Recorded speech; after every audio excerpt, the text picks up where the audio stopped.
Hello, everybody. I'm John O'Loughlin. Welcome to McDuff Lives. And Tuesday morning, it's February 27th, a little bit after 11 a.m. here on a kind of cloudy Tuesday. And I'm so glad to have our monthly checkup with our good friend Hrvoje Morić. And so without further ado, Hrvoje, how are you today? I'm doing good. It's my monthly sanity checkup with John O'Loughlin. Okay, all right. Well, you don't have to lay on the couch for this. We're going to be informal today. But let's see now. What should we start off with? I'm curious as to know what's really on Hrvoje's mind this morning. What's been really bugging you? Anything? Oh, It's always the off. They must have something that's bugging them. Go ahead. dogs. No, for me, it's usually the big, two or three big overarching themes, and everyday news pops up that highlight those themes. Whether the war news, it's really world government, all this other stuff, war, the WHO agenda, that's all being used to get to that world government. And so it's that sort of stuff and the electronic control grid. But maybe we can get your thoughts as well on the passing of one Lord Jacob Rothschild at 87. That's kind of young still for someone of his stature. Kissinger hits 100. I think Rockefeller, he got close to 100. Jacob couldn't make it into the 90s. But and what do you think? Well, I'm no expert on Jacob Rothschild or the Rothschilds, but I can't help but associate the death of Henry Kissinger not too long ago, and things are starting to come out, and things, really creepy things. I've been spending the last 2 weeks studying this book here, The Sleeper Agent by Adam W. Finnegan, and it's just published in December. But he worked with John Loftus and others who has an incredible, archive and mind, and to put together what appears to me to be a pretty accurate story of a very frightening thing that they've been doing, and that is the creation of bioweapons, not necessarily the bioweapons that are going to kill you on the battlefield, but what he calls strategic bioweapons, like, for instance, as people talk about SV40 and the idea of getting stuff into us through various means like jabs, or the earlier inoculations and sugar cube, which I happen to have taken. These things he sets forth as a contrived plot to weaken, tire, and exhaust Americans so that our economy starts to falter. And I'm telling you, I'm pretty shocked at the fact that this has existed for so long and nobody's figured it out. So I am deep into this book, The Sleeper Agent.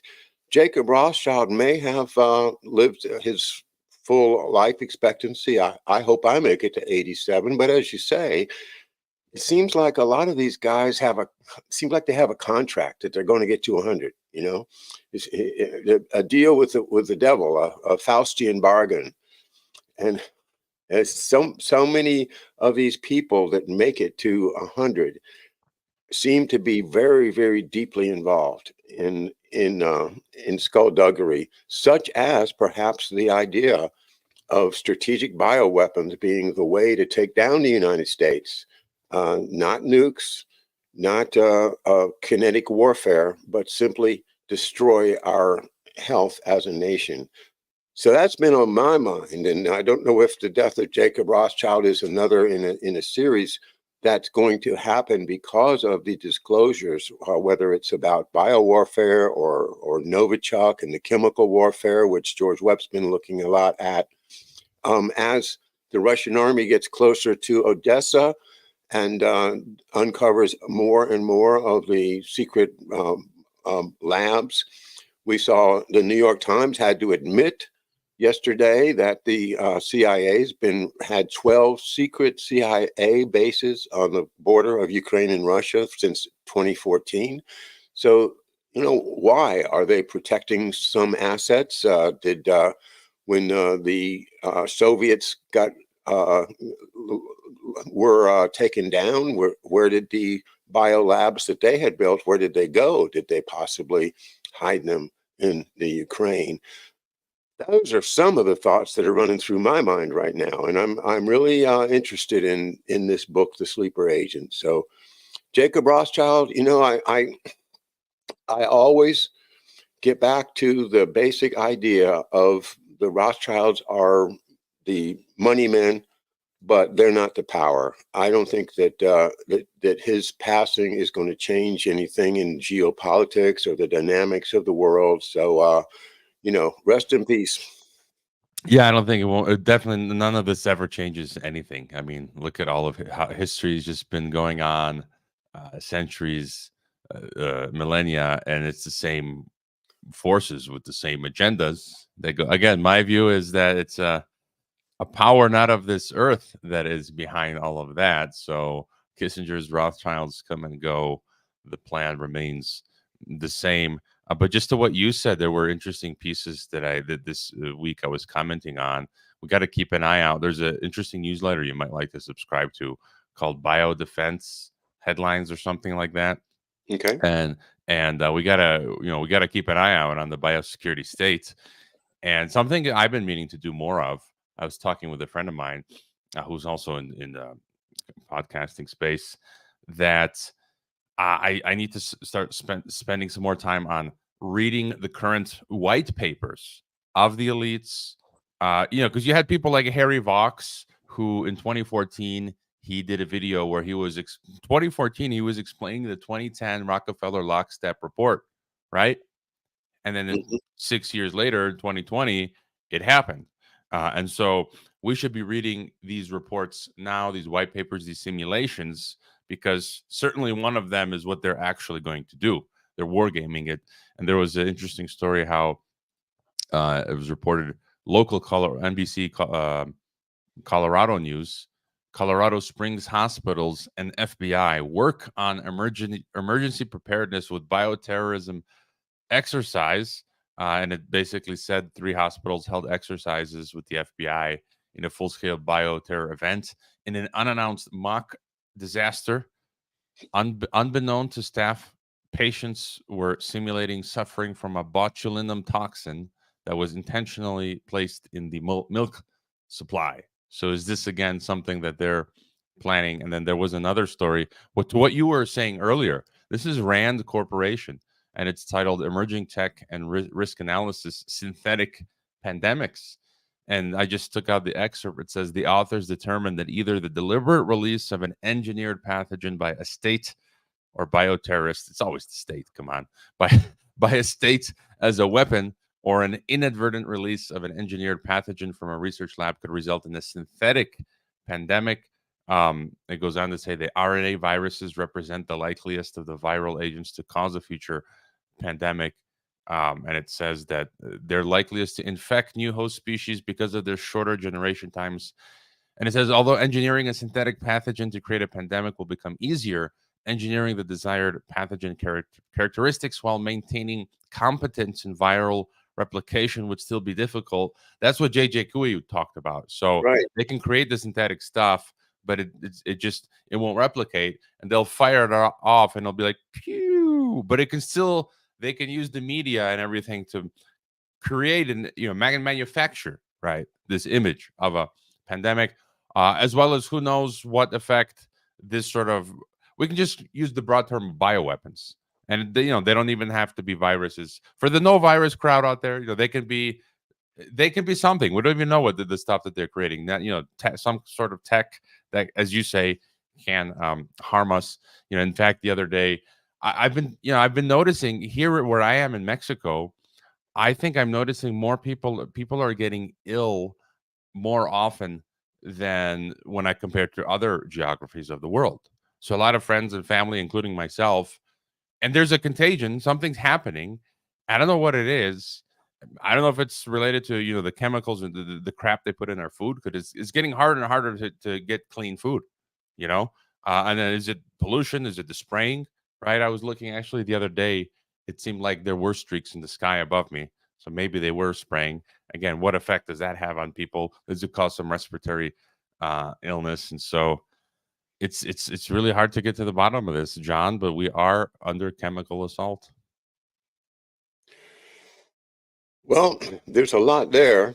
Let me first say I agree with your assessment of J.J. Couey's work and his valuable presentation as to how RNA viruses just simply are not going to be able to sustain themselves after having been initially sprayed or somehow starting an apparent contagion. They are going to die out because they don't replicate themselves perfectly, and it's that. But at the same time, he also pointed out through this expert guy named Giordano, who made a speech about how well we can set off this thing in San Francisco and in Adelaide and in Rome and in Milan and in South Africa, and we can create the appearance of a pandemic. And that, of course, the synthetic idea of using a computer generated gene sequence to create these things is scary. But then when you realize biologically they can't reproduce but beyond a couple of generations, then I think that's interesting and reassuring. However, what I've been reading is that time and time again, the way that these strategic bioweapons are constructed is kind of a two-part thing, in that you have a virus and then you also have a bacteria. So when I hear what you're saying, the virus, according to Finnegan's book and other stuff I've read, the virus is going to suppress your immune system. It's not going to kill you. It's going to suppress your immune system. What's going to kill you is the bacteria that comes along, and your body has lost its ability to fight it through what they call immune tolerance. Your body is disabled. Your defenses are down. You have no anti-aircraft guns to shoot against the jets anymore. They've been quashed and shut down.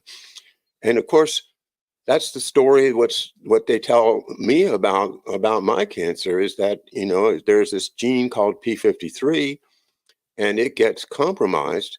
And I did a genetic analysis, and it did get compromised. And that's the one that they say is the one that you need to when a tumor starts. That's the one that sends out the kill team to kill the tumor. And so, without a P53, the idea then is to suppress our defenses with a virus and then unleash a bacterium, so that all of these people that maybe have gotten a little bit of sick on the COVID, or maybe didn't even get sick at all but took the jabs, have they now been set up for something bacterial that's going to come along?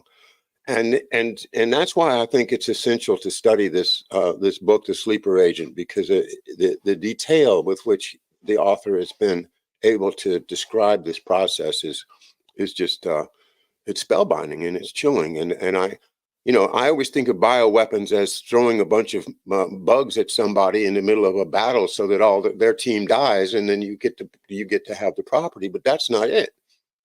This is diabolical in the extreme, to take a country down by 3 or 4 generations worth of assault on their immune system.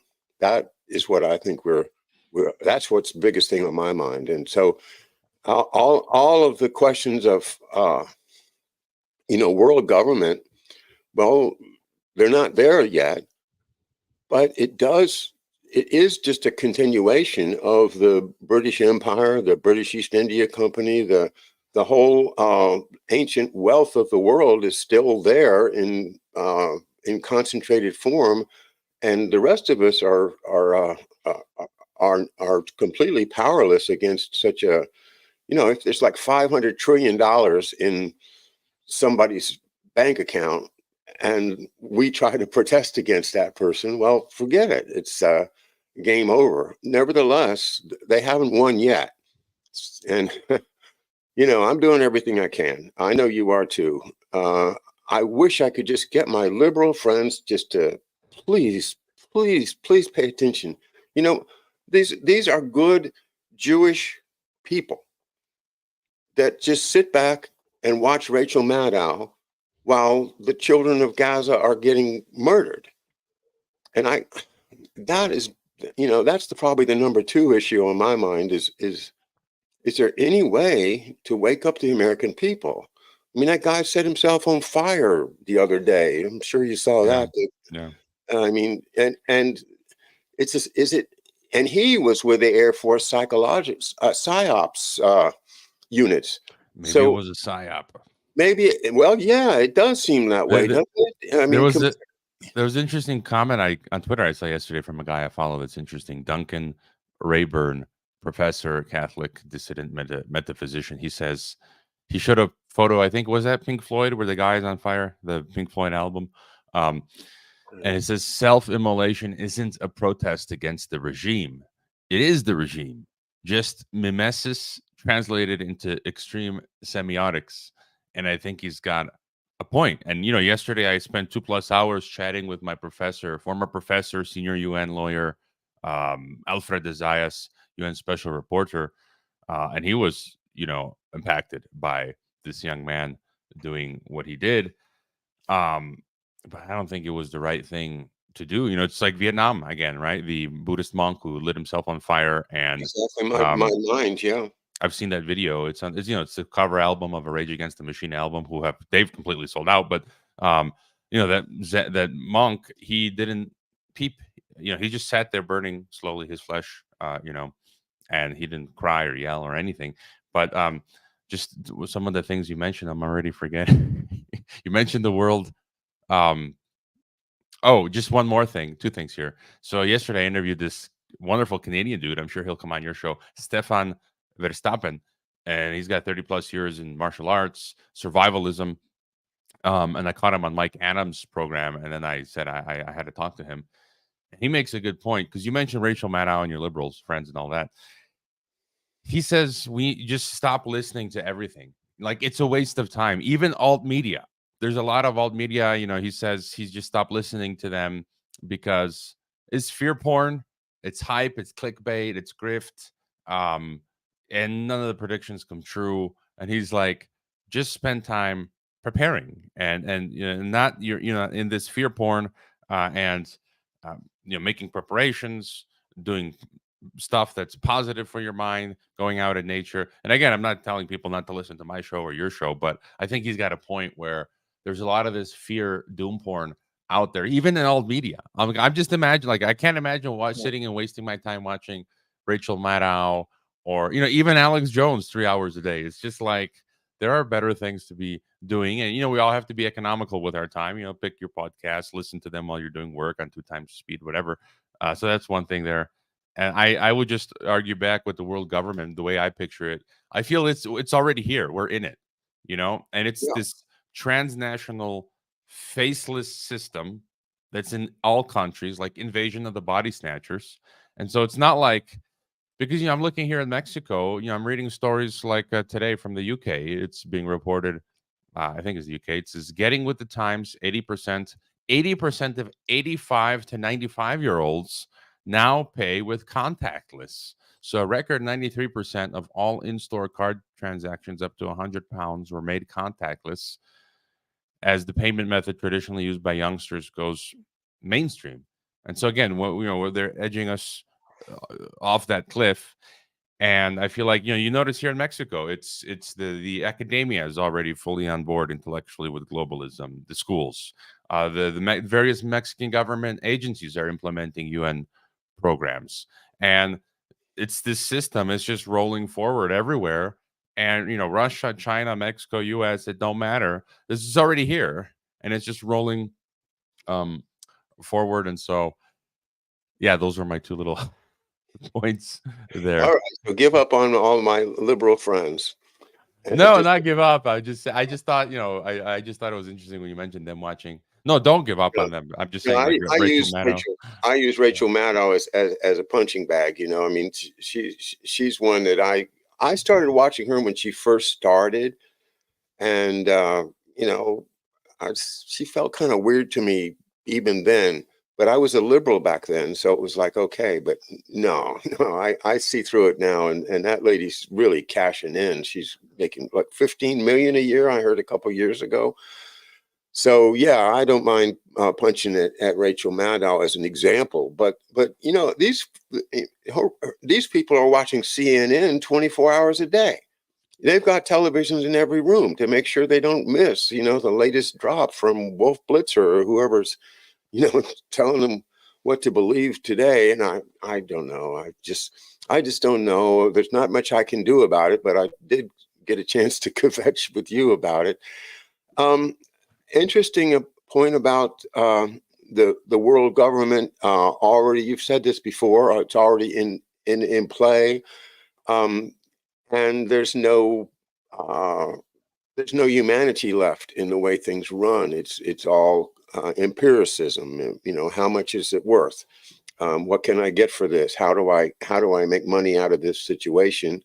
And it's all just a scramble to try to A, survive, and B, get ahead of the other guy, and maybe even let your kid be a little bit higher in the pyramid. Maybe by the time you die, maybe you've made it from baron to viscount or something like that. And I mean, it's a pyramid scheme for sure, as far as the nobility and the feudal system that they seem to want to bring back. But we also have the people that are the big mafia guys, the ones with the big yachts, and the ones that are investors in things like Ukraine and the Azov Brigade and the Nazis and all of that. These people are just in to make money too, as far as I can tell.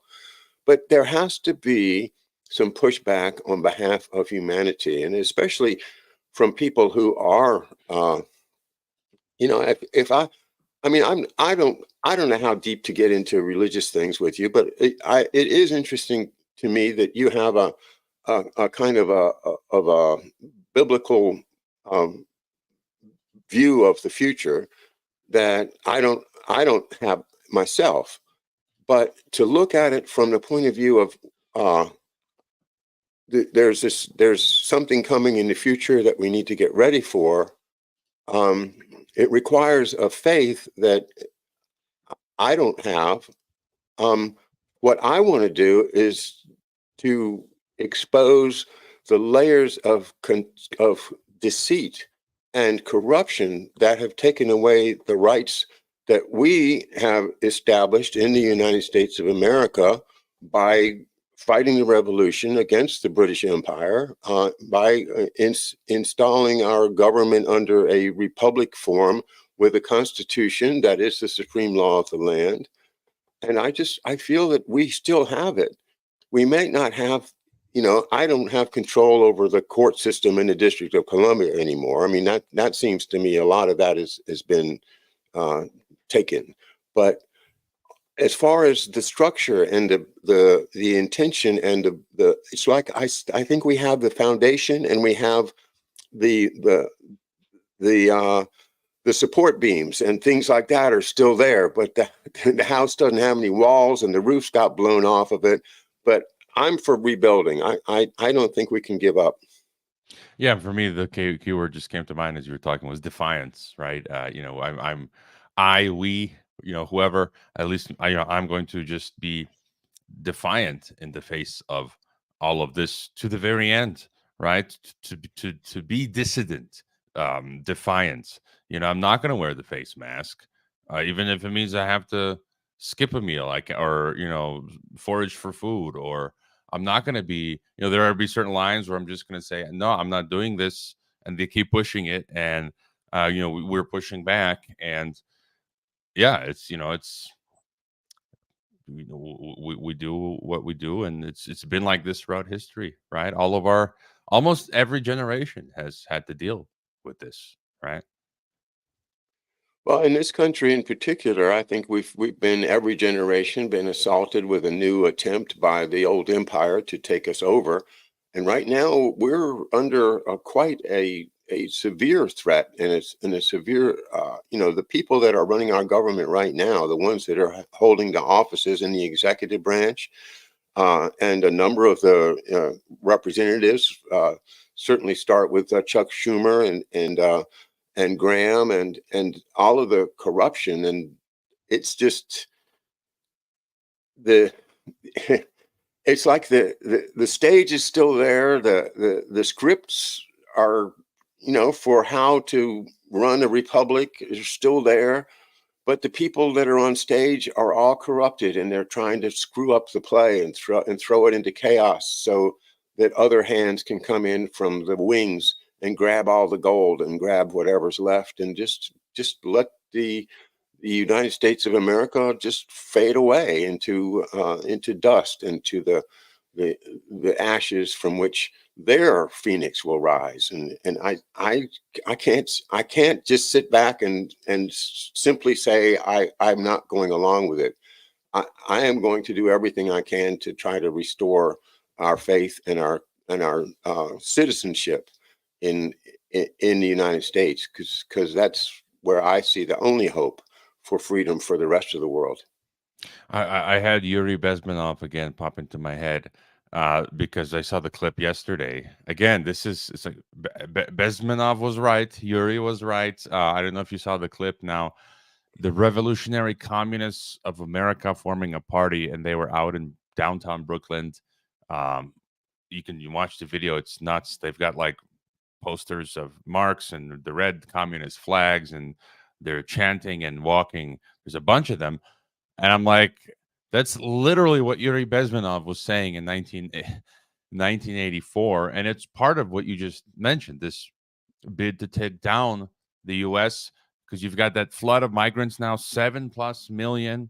That's going to have a serious, there's going to be serious consequences to America as a result of this migration stuff that's Oh yeah. happening now. That then you've got these communist rhetoric, communists now from the bottom up sort of revolution. The Democrats, I mean, they're just emptying out America. I just can't. I get what you're saying, but and we're all doing what we can again. But I just feel like that Titanic it's going, like, it's hit that iceberg and it's going down, and it's just like go for the lifeboats, brace, find the best position to brace for impact, and we don't know what it's going to look like on the other side. As you say, we could have some pleasant surprises. It might not go as bad as we think, but it's just not looking good. Yeah, I don't know. No, I'm not looking for any pleasant surprises at all. You mentioned Bezmenov, and he's the guy that I first understood the psychological warfare against us that's been waged by the Soviet Union to destroy us in terms of our moral fiber, our patriotism, our respect for our own institutions, and it started with things like putting the U.S. flag on underwear and things like that. The degrading of our respect for the greatest generation, the World War II victors. That they were just put right on the sideline, and we were told, to buy a Chevrolet and get a washing machine and just go along with the technological future, which is inevitable. That was the psyop of the 50s, with Walt Disney selling everything in wonderful world of Disney packaging. That psyop has been played on us for so long, but I still think that we have to recognize, the unique history of our country and try to regain control over it. When they killed John F. Kennedy, that was the coup in which they have governed us since then. That to me is the great watershed in my lifetime. But it's still time. There's still time to reopen the investigation. There's still time to show, who these people are, and then look at what's going on again with the revelation in the Ukraine of these CIA secret CIA sites that have been there for all this time, and the indications that we've had for years now that the CIA has been running secret warfare labs in the Ukraine. Well, he had to run over there. John Brennan had to run over there to Kiev recently, and then this New York Times things comes out. What if all that blows up? Now that could be a real game changer if we started to say, hey, you know what? We shouldn't have been trusting the CIA for the last 80 years. And doggone it, we're going to unpack it. We're going to go back to 1963. We're going to see what Alan Dulles and Richard Bissell and all of those creeps were really doing. And we're going to unpack it, and we're going to get back on track with a legitimate Republican democracy. As we're taught in school is what our legacy is. I want my legacy. I would agree with you. Yeah, and we just again doing what we're doing, not getting down, being happy every day, and just do it. It always comes down to do what you can with what you got, where you're at. And on the Russia stuff, you're seeing interesting things like I noticed this week was reported Kyrgyzstan, which is in the Russia orbit, they're passing laws to regulate NGOs and foreign influencing. And you gotta love the Western media. It's like, BNE, Intel and News. It's good for certain reporting, but it says critics warn clock ticking on efforts to stop Putin-style crackdown on civil society in Kyrgyzstan. Anti-democratic. And it's like, well, you freaks with your NGOs, USAID, Open Society, can't even remember them all. NED, National Endowment for Democracy. I've come into contact with them on the ground in Kazakhstan.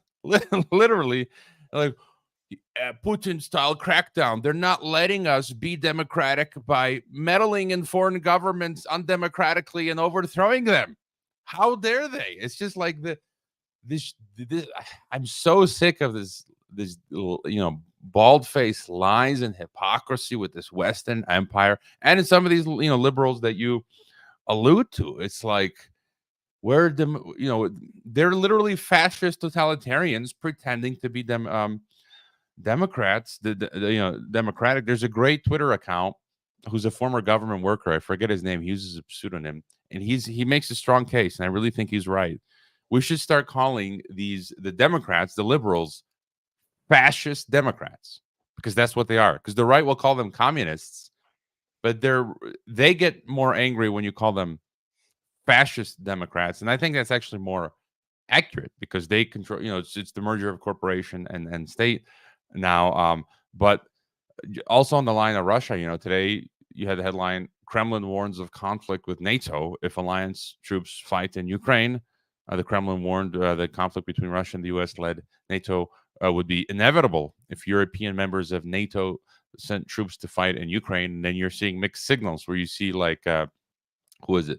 Macron says yes, and then Schultz says no, and then other leaders say yes, others say no. So it's like they're not sure if they really want to follow through with their World War III, that they're putting out there. So again, and then you're seeing headlines: Japan and South Korea need nuclear weapons. Okay, so yeah, that's going on. I think the threat of nuclear war has been one of the great psyops of my whole lifetime, and that while they threaten it, it doesn't make any sense that they would actually blow up the planet. I mean, they lose everything too.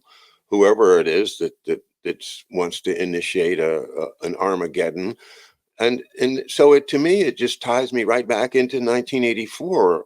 The idea of there's the world to get divided into regions, and he has 3 regions, and each of the regions is always engaged in warfare against the other regions, but it's all just borderline warfare, like this thing in Ukraine. It's like, it's just a good way to throw away a whole lot of taxpayer money.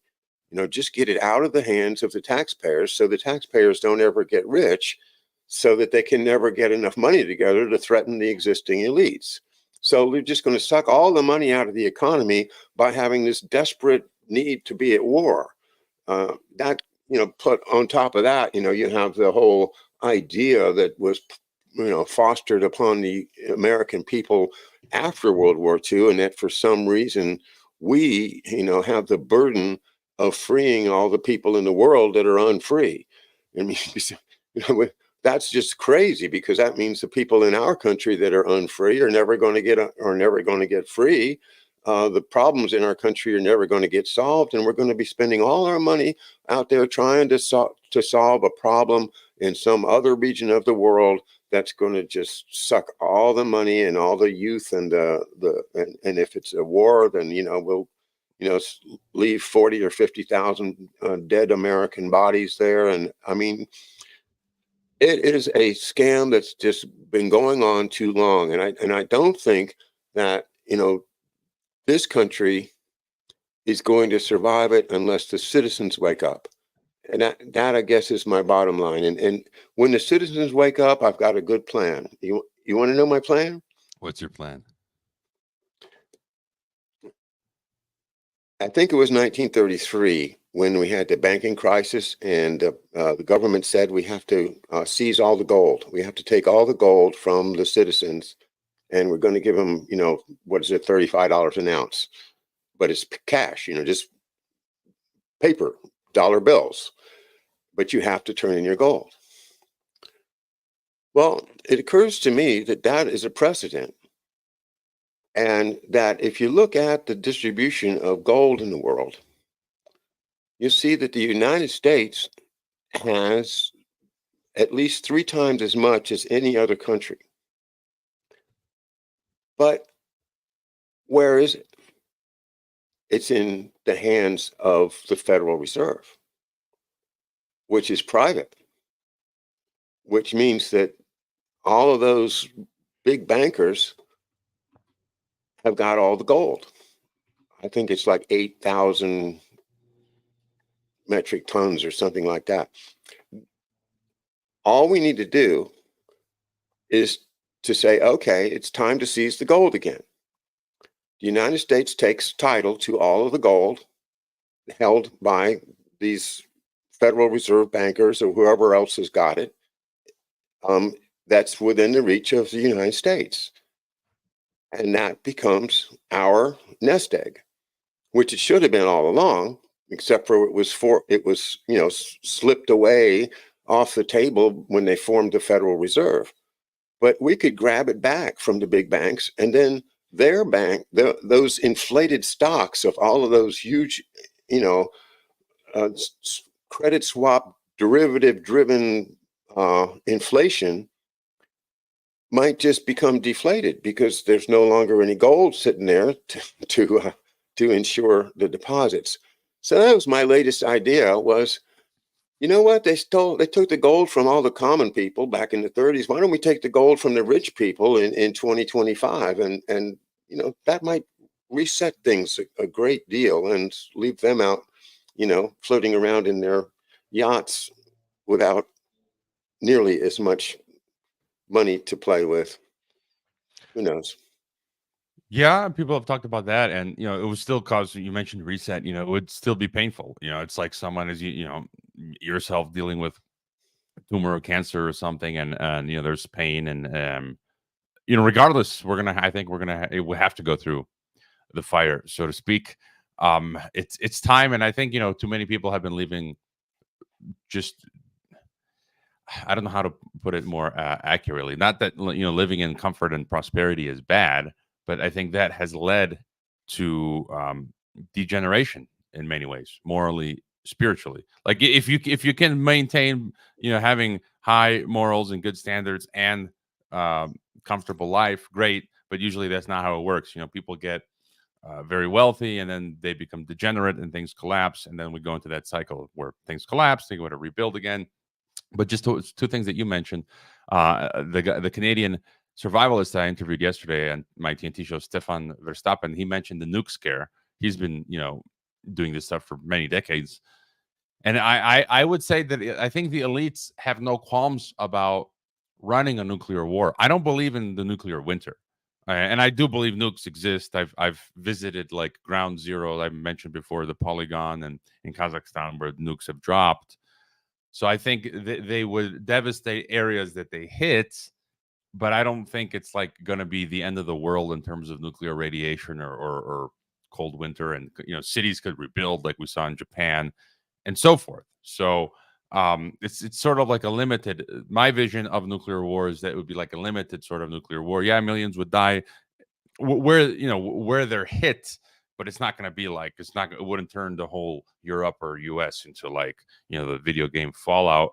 And so, but Stefan was saying that it is largely the nuclear war threat is that fear porn that they play with us, like they're playing with us now with climate fear and pandemic fear. It's always more threat than it's how would I say, it's more of a threat that they're hyping up. But also the second point I wanted to share, because something you were talking about the middle class, I wanted to share this quote that I got from a Russian intellectual that I very much respect, Andrei Fursov, that I found in Telegram.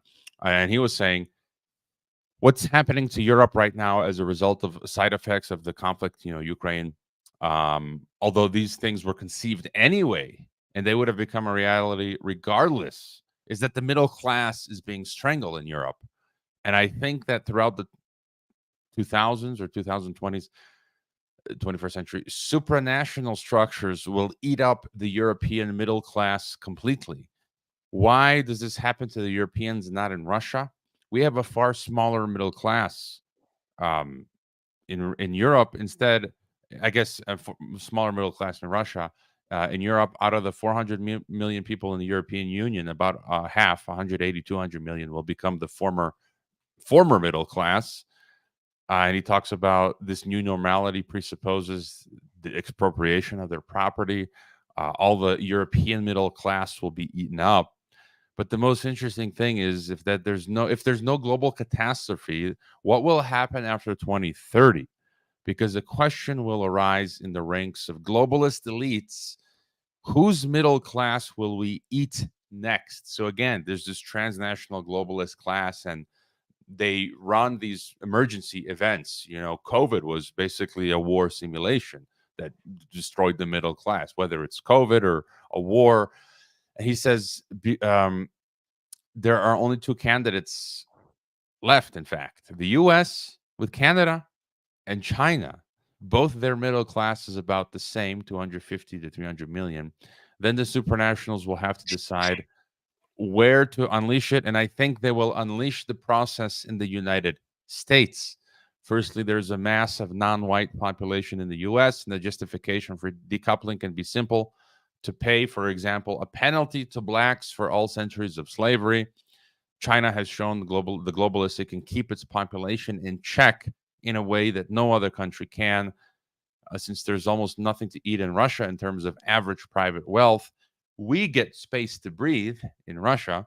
So it's very interesting, his point, that it jives up with what we were saying, that the transnational elite seem like they're going to target the U.S., and the point is to erase the middle class. In Russia, like he said, they don't have much of a middle class. In Europe, as we speak, it's disintegrating, and China can keep its people in check. And U.S. has what you were talking about. We have too much freedom in America. So Not for long. Yeah, the British Empire is still the big Leviathan, and the rest are all little fish. The United States became kind of a part of, and a matter of fact, might even have swallowed up in a way the power and the ability of the city of London and that huge, astounding amount of wealth that I say is still the preponderance of wealth in the world, and that can make or destroy nations and people and everything else because of its just sheer amount of financial power. And that power has existed for a couple of hundred years. Now, the Soviet Union, I say, was created by the financial powers in order to eventually destroy the United States. The United States has been the enemy of this financial power ever since the revolution in 1776. And the United States, if it still exists, and perhaps you're right, perhaps it's already crumbled, but I think it still exists, will be the target. But the United States had a job to do first, and that was to destroy Europe.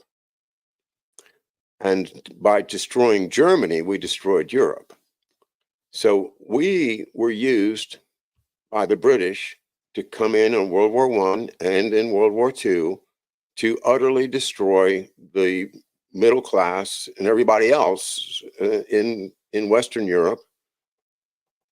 The Eastern Europe was already a basket case economically. It wasn't even necessary. And the problems of Russia, of course, are an entirely new level of disasters.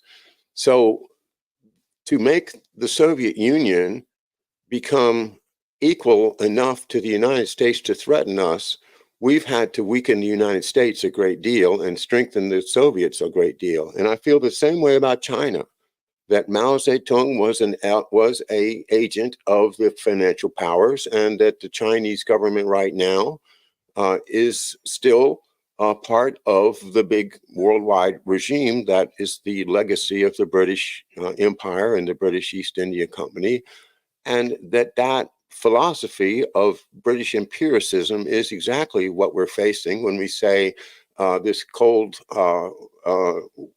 technological future looks inevitable unless there's some kind of a chaos, a crash.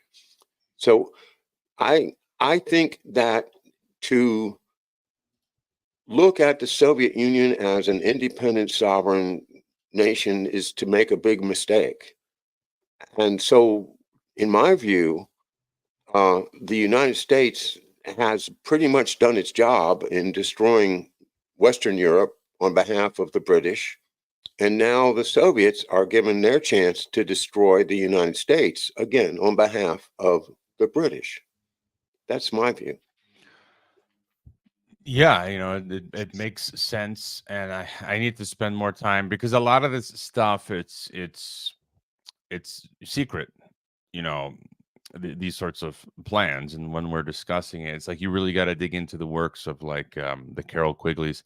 I bought like 15 years ago the 1,000-page Tragedy and Hope by Carol Quigley, Yeah. and I never got around to sitting down and reading the entire thing. It's in a No, I box. haven't either. It's in a box in my home in Croatia. um, but Anthony Sutton, it takes a lot of time. And even then, if you read all those books, it's still not, we're only like peeling away one layer of all this stuff that we're discussing. But because, one thing, it is clear, as you say, Sutton and others have said, Edward Griffin, that, during the Bolshevik Revolution, you had like and after, the Red Cross that was set up in Russia was being used to support the Lenin's new regime. So again, a lot of things that didn't add up. Ford, I think, and other American corporations were helping Stalin and Lenin build up their Soviet machine, and so obviously something is going on. Even just this week, Financial Times reported McKinsey Consulting, which is again one of the key nodes of this globalist infrastructure. The goal here is what's called convergence. I had a great podcast guest recently where we talked about this. It's world government, and you got to get the two or three Orwellian oligarchies, cartels merged. And so that means the Anglo-American sphere with the Eurasian sphere, to get them to come to, the minimum requirement of terms to sort of sit at the same table for that world government convergence. And so that's what Sutton's talked about, and everyone. And so I think that is, again, it comes back to world government. Yeah. World government. Not a good thing for freedom for individuals, especially in the sense of we have no middle class to protect the weak. We don't. If we had a middle class, if the goal of world government were to make everybody have a comfortable living where they could grow a family and be successful in expressing themselves through their work or their art, or if the goal was to enhance the ability of human being individuals to be their best and greatest self, then I wouldn't have a problem with world government. But no, this world government is for the elite, by the elite, and they don't give a damn about us any more than they did about a poor Jew in the Warsaw Ghetto, or a black on a plantation, or a you just name it. I mean, they do not. Palestinian They in don't. Gaza. In Gaza, they do not give a damn. And those are the people that we're talking about, letting them run the world. No, the only answer. The only answer is to preserve, protect, and defend the Constitution of the United States. That's the only. There's no other hope. That's my very firm belief. And the idea of just going along with the crash of all the sovereign nations. Oh, I can't do it. Yeah, and as you say, we just, I just think we have to maintain a good attitude going forward, deal with this stuff level-headed, not get caught up in the fear porn. But just other interesting stories I was looking at this week, just the rhetoric being put out by them.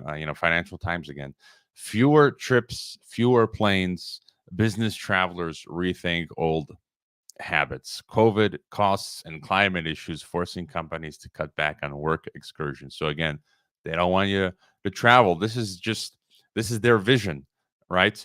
Of this global state future. And again, it's their vision. It doesn't mean it's going to pan out exactly as they envision. And then there's another one from the Telegraph, which says why the world stopped having sex. And it says, like, in France and in the Western world, people are just not, doing it. And it's interesting. Some of the reasons, if I can find it here, they talk about. I'll see if I can find it, but it's pretty like Brave New World. In Brave New World, they don't want marriage couples. Either they want you to be like really promiscuous, or in like Orwell's world, you can't have love can't exist. And it seems like here they're sort of encouraging this idea. So again, this is the sort of stuff that they're putting out there. And then some of the technological stuff, like just every day I'm reading, it says in the US now, for example, the U.S. National Football League appears ready to go league-wide with biometric ID verification. League owners are expected to set up a centralized facial recognition service that would be for all 30 stadiums for 32 teams. Major League Baseball in the U.S. is introducing its facial recognition ticketing program, Go Ahead Entry. The digital ID process works in standard fashion. Anyone older than 17 downloads the app and takes a selfie within the app. And so it seems like, in China, the government just implements it. In the West, it's the big tech, private big tech from the ground up is just implementing, at all the sports stadiums, soon at the supermarkets, soon at the fast food joints, then at your local government agencies. Is just going to, one day you're going to see, you're not going to be able to do anything without, sorry, you got to download the app to be able to obtain this public or private service. And then you're at the behest of the app, will say, and the community guidelines, right? Oh, you know what? We saw you did. Yeah, I'm noticing particularly in UK, people who criticize the Israel-Palestine thing are losing their jobs. So tomorrow I should be having on my podcast Doc Malik, who he had a guest on who talked, about Palestine, and he got fired from his job as a doctor, and he can't get a job anywhere as a doctor in UK. Just for, and then I heard of someone else again who just mentioned something about Palestine, and then they lost their job. This is more specific to the UK, which again, there's maybe we started with Rothschild, who was British, I think British Jewish, and he was instrumental in setting up Israel. In his obituary, actually, they were discussing how he helped create the Israel court system, and of course his forefathers, the state of Israel. And so, yeah, this is the digital ghetto we're slowly headed into. I don't know what else to say. Well, I just would add that I saw somebody on my Facebook feed this morning putting a very nice portrait of Lord Rothschild with a comment of "We will miss you, Lord Rothschild, for all the great things that you have done." They cover it all with charities. They do some good works. There's plenty of people out there that would agree with that poster that, yeah, Lord Rothschild, he was a good man. And how else can we expose it except for to say, yeah, okay, he did some good stuff, but look what it was covering up. And that, I hope, is coming out now. Getting back to the death of Henry Kissinger, I think it is a watershed. I think that the skullduggery around the cover up and the assassination of President Kennedy has got to come out now. And like the man said in that Patty Chayefsky play, I'm mad as hell, and I'm not going to take it anymore. And that's my attitude. I mean, that's, during COVID for a number of us that came up, we're not taking this mandate regime. And so that's the attitude I guess we're going to have going forward. All right, my friend. I look forward to the next time. Thanks for joining me here at McDuff Lives, and hopefully catch you on TNT Radio as well as your own show at Geopolitics and Empire. Folks, you can always find Hrvoje Morić on Twitter, and so make sure and follow him.